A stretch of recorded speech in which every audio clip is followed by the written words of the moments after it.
Hello, my name is Lisa Blauvelt, and this is my initial post for week 3 of American Entrepreneurship. And I focused mainly on the Lowell Mill girls, though the Lowell Mill girls started their endeavors in Massachusetts in the 1820s. I'm focusing mainly on the women of the late 19th century, 1870s time period. I used a variation of sources, including an awesome primary source that I'll show you later, which was a recruitment poster. And so here I go. So the postbellum United States saw a huge boom in industrialization. Now, even though the North had been slowly advancing that industrialization up through the Civil War, it's going to continue that growth following the Civil War. So in the postbellum period, the Lowell textile mill in Lowell, Massachusetts operated from the 1820s and actually into the 19th century. I apologize, the 20th century into the 1900s.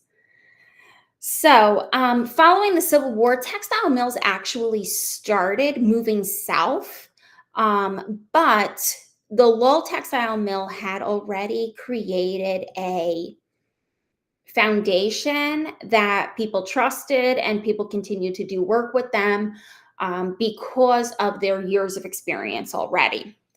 So, the Lowell Mill is located in Lowell, Massachusetts. And historian Robert Front, in his scholarly article, The Rise, Fall, and Possible Resurrection of Lowell, Massachusetts, he stated that Lowell was actually the second largest city in all of Massachusetts in the 1860s. And the reason was because of this textile mill creating so much employment for people. There were approximately 36,000 people who lived in this city. And of that 36,000 people, about 14,000 actually were employees of the textile mill. And the factory actually attracted not only Americans who had been living in the country, who were living in the area, but also immigrants. During the age of immigration in the postbellum period, we are going to see a rise of number of immigrants who are going to be working at the Lowell textile mill. And of these immigrants, it's actually going to follow the same tradition of employing a lot of young women. So in the 1820s, there's the birth of the mill girl. Okay. Young women were going to be employed to work 12-hour days, 6 days a week. They were more particular, they were more delicate in working with the textiles. And that's one of the reasons why the Lowell textile mill wanted to work with women a little bit more than they wanted to work with men. Now, without getting into some political ideas, there are probably other reasons why they wanted women working. They could pay them less. But also, you'll see later in my presentation another really alluring idea that came to this glamour of working at the Lowell textile mill if you were a young woman. So, historically, young women were attracted to working at the Lowell textile mill. And let's take a look at that primary source that I was talking about that I found in a exhibition from the New York Historical Society and Museum. It was called Women and the American Story. And this is a pamphlet circa 1870 that was written to attract women into starting to work at these textile mills in Lowell, Massachusetts. It calls for 15 to 35 years of age young ladies to come and work for approximately $1 a week. And also, the first month of their boarding would be free. So, in addition to receiving that salary, women are also going to be responsible for paying for their boarding near the factory. So, these ladies were expected to sign an 18-month contract per this parchment. And for a young lady who is living on a farm with their parents still, maybe didn't have any prospects for a marriage or wanted to just escape and try to feel some sort of independence, this was a really alluring idea. For a small town person living on a farm under the control of their father during this time period, this seems really glamorous. This seems really alluring, something that could open opportunities for a future. So, even though this seems amazing, it really isn't that awesome to work in the textile mill. Now, we're talking about um, the Industrial Revolution. Factories don't have standards like we have, safety standards or work laws. You know, you can't work this many hours.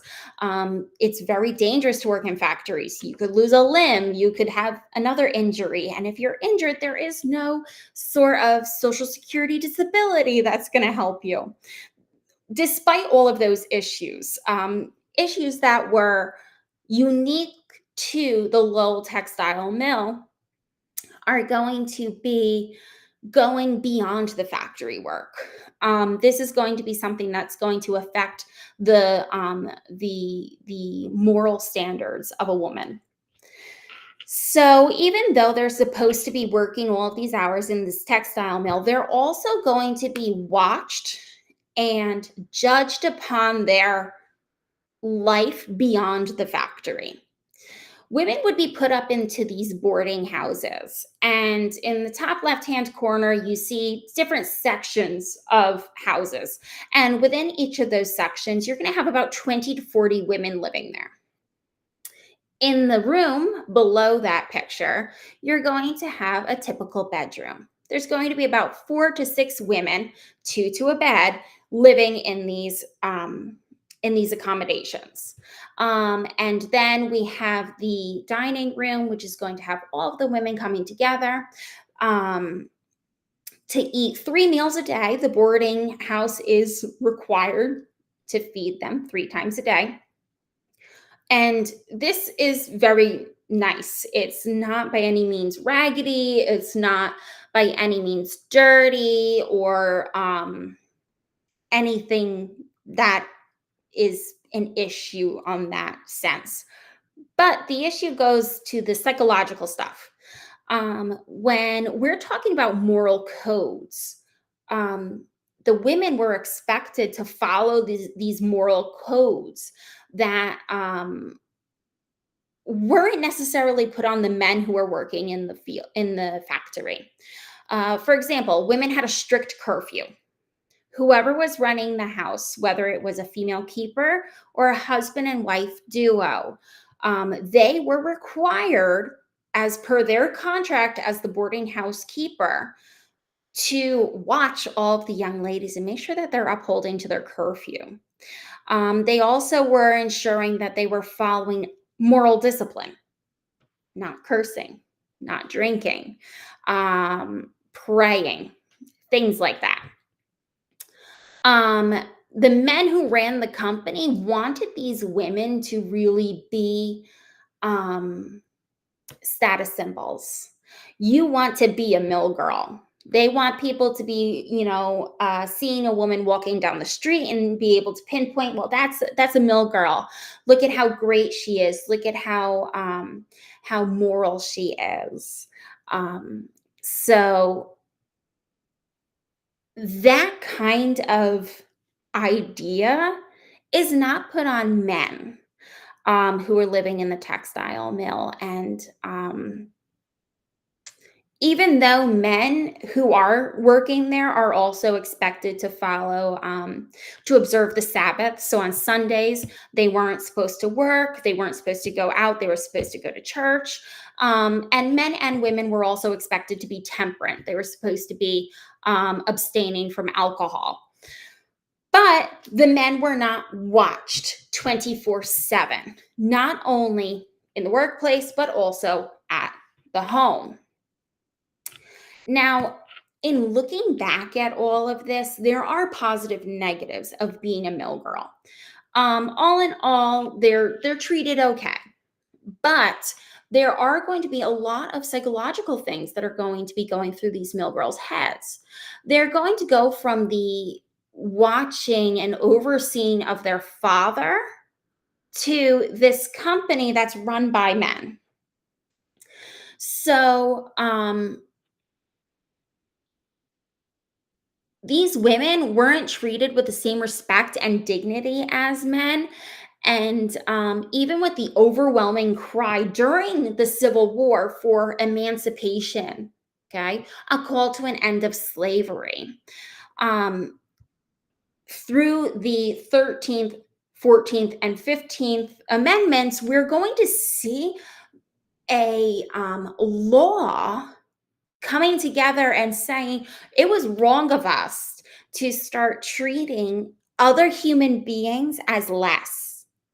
So, why is that going to be the case for women and specifically the Lowell Mill girls?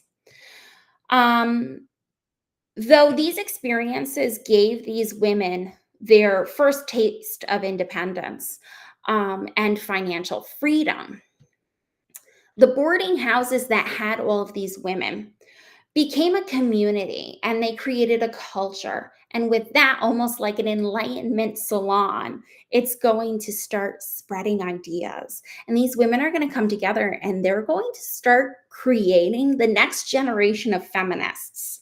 And these feminists in the late 19th century and early 20th century are going to be responsible for the suffrage movement. They're going to be the ones that are going to be coming together and finally asking for the right to vote so that they could be part of our politics. So, the legacy of these mill girls was to inspire other women to come out of the shadows, out of the domestic sphere, and into the workplace. And by coming together in the workplace, they can make connections with other women and maybe even other like minded men who could start protesting. In the beginning of the Lowell Mills time, in the 1820s, the Lowell Mill girls actually led some of the most successful protests and strikes for rights. And with that, these mill girls are going to look back at their historical foremothers and they're going to come together to start this suffrage movement, to start this women's rights movement. So, not only was the Mill Girls a huge part of the success of the Lowell Mill economically, it's also going to be a huge social triumph for women of the time period.